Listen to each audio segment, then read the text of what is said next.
दोस्तों, नियमित रूप से तुलसी पूजन करने से घर के आर्थिक संकटों से छुटकारा मिलने के साथ साथ घर में सुख समृद्धि की प्राप्ति होती है। और दोस्तों, हिंदू धर्म में तुलसी के पौधे को पवित्र और पूजनीय माना जाता है। शास्त्रों के अनुसार माना जाता है कि जिस घर में तुलसी का पौधा होता है वहां पर कभी भी नकारात्मक ऊर्जा नहीं रहती। और दोस्तों, इसी के साथ ही भगवान विष्णु और माता लक्ष्मी का आशीर्वाद हमेशा बना रहता है उस घर में। इसीलिए नियमित रूप से तुलसी की पूजा जरूर करनी चाहिए और उसमें जल भी देना चाहिए। और दोस्तों, तुलसी को जल देते समय यह 3 शब्द जरूर बोलने चाहिए। इससे आपकी हर मनोकामना पूर्ण हो जाती है। तो चलिए जानते हैं इस वीडियो के माध्यम से वह 3 शब्द कौन से हैं। लेकिन दोस्तों, आगे बढ़ने से पहले वीडियो को एक लाइक कर दें और चैनल को सब्सक्राइब करके कमेंट बॉक्स में जय मां लक्ष्मी मेरे घर जरूर आना ऐसा लिख दें। माता लक्ष्मी आपके घर जरूर आएंगी और खुशहाली लाएंगी। दोस्तों, भगवान श्री कृष्ण कहते हैं तुलसी को जल देते समय बोले जाने वाले मंत्र का बहुत ही महत्व माना गया है। यह मंत्र केवल 3 शब्दों का है, किंतु इसका प्रभाव बहुत ही कल्याणकारी है।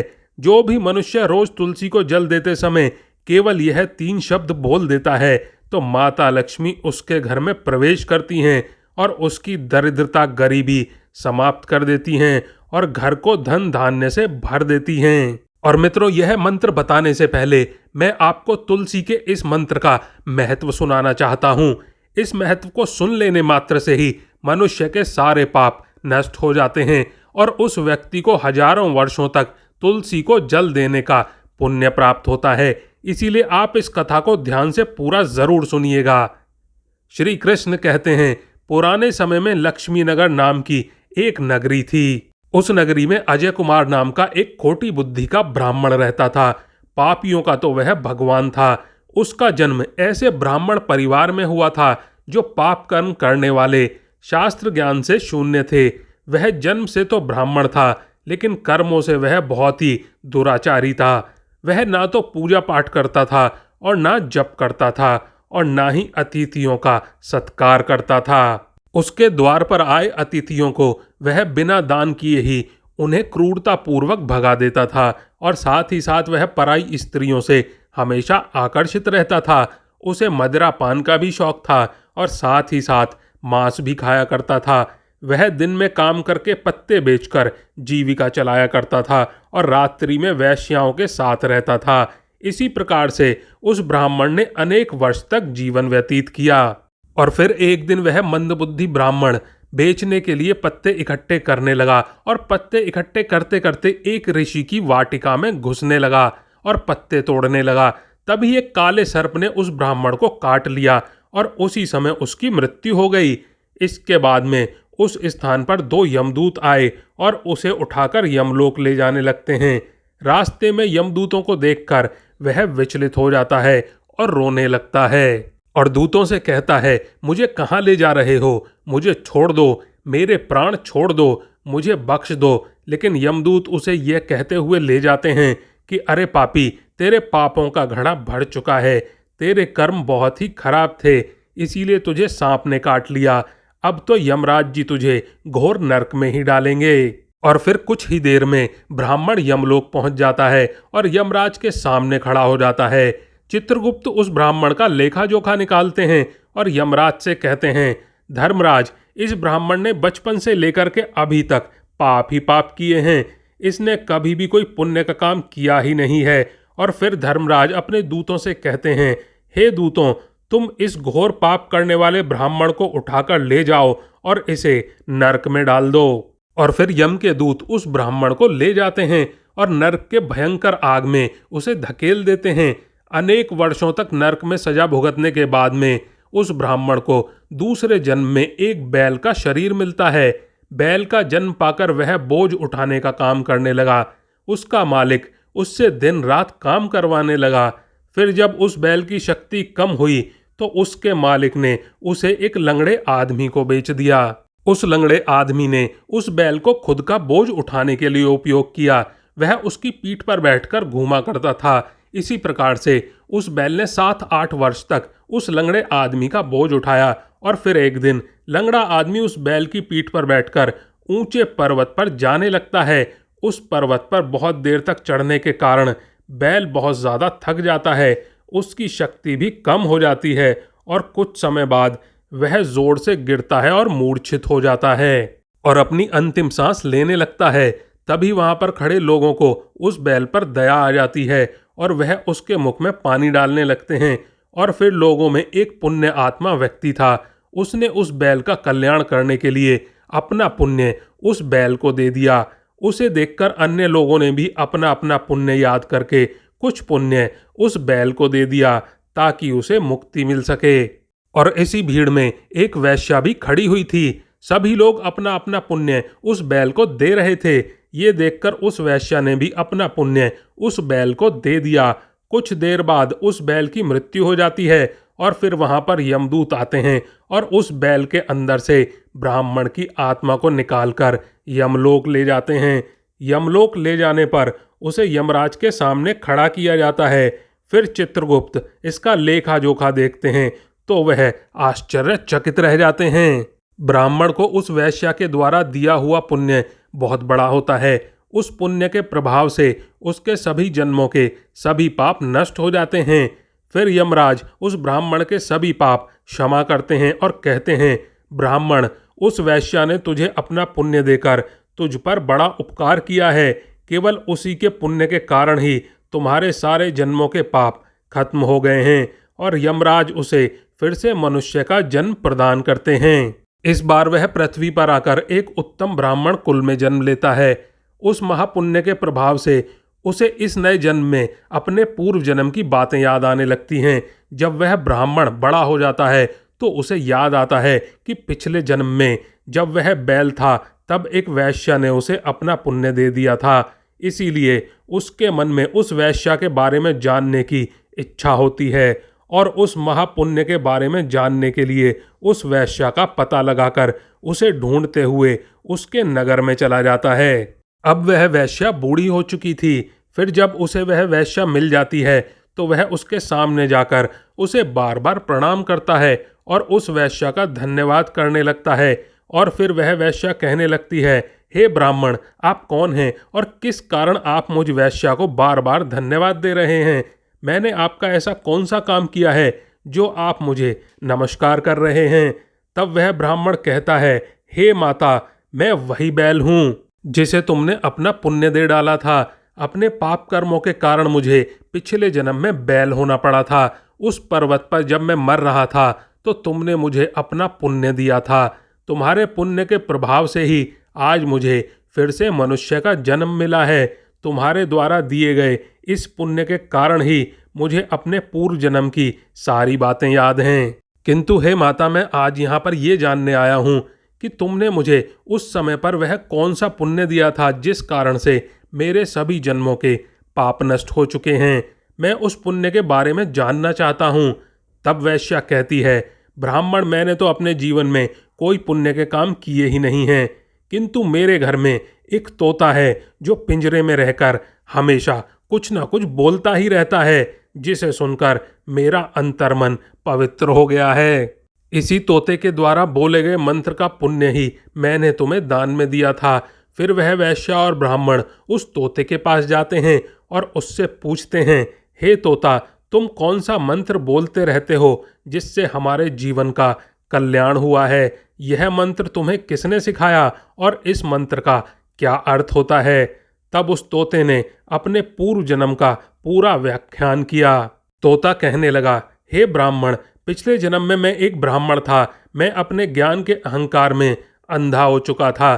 मैंने कभी गुरुजनों का आदर नहीं किया, हमेशा ही उनका अपमान किया करता था। मुझे अपने ज्ञान पर इतना ज़्यादा घमंड हो गया था कि मुझे बहुत ज़्यादा क्रोध आने लगा। मैं सभी मनुष्यों को छोटा समझने लगा और सभी विद्वानों का कहीं पर भी, भरी सभा में, घर बाहर, हर जगह पर अपमान करने लगा। फिर मेरा देहांत हो गया और मुझे यमलोक लाया गया और गुरुजनों के अपमान के कारण मुझे तोते के कुल में डाल दिया गया और मेरा जन्म एक तोते के रूप में हो गया। मेरे पाप कर्मों के कारण छोटी अवस्था में ही मेरे अपने माता पिता से वियोग हो गया। फिर मैं पेड़ की डाल पर बैठकर रो ही रहा था, तभी उस स्थान से कुछ मुनि गुजर रहे थे। उन्होंने मेरी ऐसी अवस्था देखकर मेरी आवाज़ सुन ली और मुझे अपने आश्रम ले गए। वहाँ उस आश्रम पर उन्होंने मुझे एक सुंदर पिंजरे में रखा और मेरी अच्छी तरह से देखभाल की। मुझे नित्य भोजन भी दिया और उसी स्थान पर वह ऋषि मुनि, उनकी स्त्रियां और बालक सभी नित्य तुलसी के पौधे को जल देते थे और उसके सामने एक मंत्र का जाप करते थे। उन्हीं के मुख से बार बार उस मंत्र को सुनकर मैंने भी उस मंत्र को रट लिया और तभी से मैं उस मंत्र को जान गया हूँ और वही मंत्र मैं दिन रात बोलता हूँ। उस मंत्र के प्रभाव से मेरी कभी मृत्यु नहीं हुई और मेरी आयु 100 वर्ष की हो गई है और मैं इतने वर्षों तक अभी तक जीवित हूँ। इसी बीच एक रात को एक चोर उस स्थान पर आ गया और उसने मुझे वहां से चुरा लिया और फिर इस वेश्या ने मुझे उस चोर से खरीद लिया। इस वेश्या के घर पर आने के बाद भी मैं उस मंत्र को लगातार बोलता रहा, जिसे सुनकर इस वेश्या का मन भी पवित्र हो गया और इस वेश्या ने भी अपना वेश्या का काम छोड़कर भगवान विष्णु की भक्ति करना शुरू कर दिया। इस मंत्र के प्रभाव से मेरे पूर्व जन्मों के सभी पाप नष्ट हो गए और इस मंत्र के प्रभाव से इस वेश्या का भी तन मन पवित्र हो गया और ब्राह्मण देव आप भी इस मंत्र की वजह से पाप मुक्त हो गए।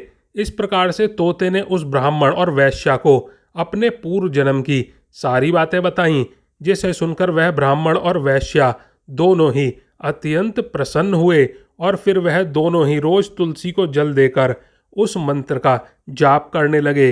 फिर वह तोता, वैश्य और ब्राह्मण तीनों उस मंत्र के प्रभाव से दिव्य विमान में बैठकर विष्णु लोक को चले गए। तो देखा आपने, केवल तुलसी के इस मंत्र के प्रभाव से उस तोते के, उस वैश्य के और उस ब्राह्मण के सभी पाप नष्ट हो गए। इसीलिए प्रत्येक मनुष्य को रोज तुलसी को जल देते हुए इस मंत्र का उच्चारण अवश्य ही करना चाहिए। मंत्र कुछ इस प्रकार है, इसे ध्यान से सुनिएगा। ओम वृंदावन स्वाहा, ओम वृंदावन स्वाहा। श्री कृष्ण कहते हैं कि जो भी स्त्री रोज तुलसी के समक्ष इस मंत्र का उच्चारण करेगी वह सौभाग्यशाली बनेगी और जो भी पुरुष तुलसी के सामने इस मंत्र का उच्चारण करेगा उसे अक्षय धन की प्राप्ति होगी। जिस घर के सामने नित्य तुलसी की पूजा की जाती है उस घर में साक्षात लक्ष्मी का वास होता है। तुलसी का यह मंत्र समस्त फलों को प्रदान करने वाला है। जो भी तुलसी के सामने इस मंत्र का उच्चारण करेगा उसे संपूर्ण सिद्धियां प्राप्त होंगी। स्त्रियों को सदैव स्नान करने के बाद अपने बाल बांधकर मांग में सिंदूर भरकर तुलसी को जल देना चाहिए और इस मंत्र का उच्चारण करना चाहिए। आपको फल अवश्य मिलेगा और साथ ही साथ रोज तुलसी के पौधे की परिक्रमा भी करनी चाहिए। इससे सभी दोष नष्ट हो जाते हैं। नित्य शाम के समय तुलसी के पास दीपक जलाना चाहिए और तुलसी के पास बैठकर भगवान विष्णु की आराधना करनी चाहिए।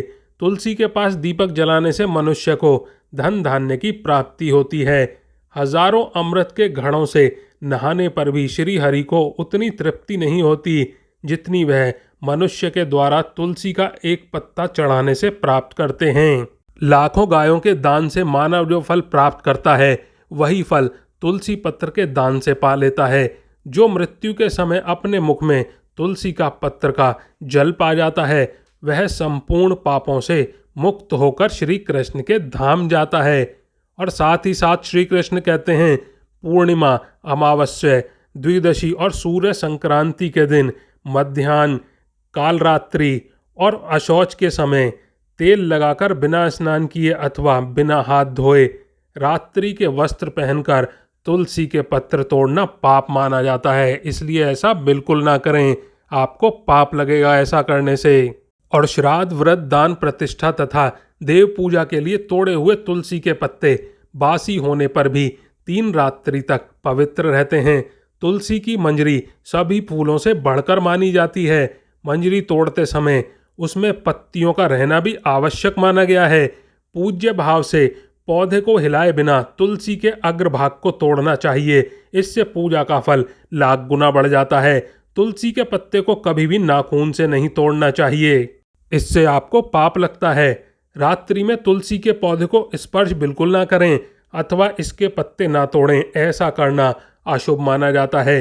तो चलिए इसी के साथ में यह भी जान लेते हैं कि किस समय तुलसी को जल चढ़ाएं और किस समय बिल्कुल नहीं चढ़ाना चाहिए। दोस्तों, शास्त्रों के अनुसार सूर्य उदय के समय सुबह सुबह तुलसी के पौधे में जल चढ़ाना उत्तम माना जाता है, इसीलिए स्नान के बाद सूर्य उदय के समय तुलसी में जल चढ़ाएं। ऐसा करने से घर में सुख समृद्धि आती है और आर्थिक संकट से निजात मिलता है। इसी के साथ ही घर का वातावरण सही रहता है। और कई बार देखा गया है, अधिकतर लोगों की आदत होती है कि सप्ताह के हर दिन तुलसी के पौधे में जल चढ़ाते हैं, लेकिन ऐसा करने की मनाही है। माना जाता है कि रविवार के दिन तुलसी के पौधे में बिल्कुल भी जल नहीं चढ़ाना चाहिए, क्योंकि वह इस दिन आराम करती हैं। इसके अलावा एकादशी के दिन भी जल नहीं चढ़ाना चाहिए, क्योंकि इस दिन तुलसी विष्णु जी के लिए निर्जला व्रत रखती हैं। तो दोस्तों, आज के लिए बस इतना ही। वीडियो को लाइक करें, दोस्तों के साथ शेयर करें और कमेंट बॉक्स में सच्ची श्रद्धा से जय मां लक्ष्मी, जय विष्णु जरूर लिखें।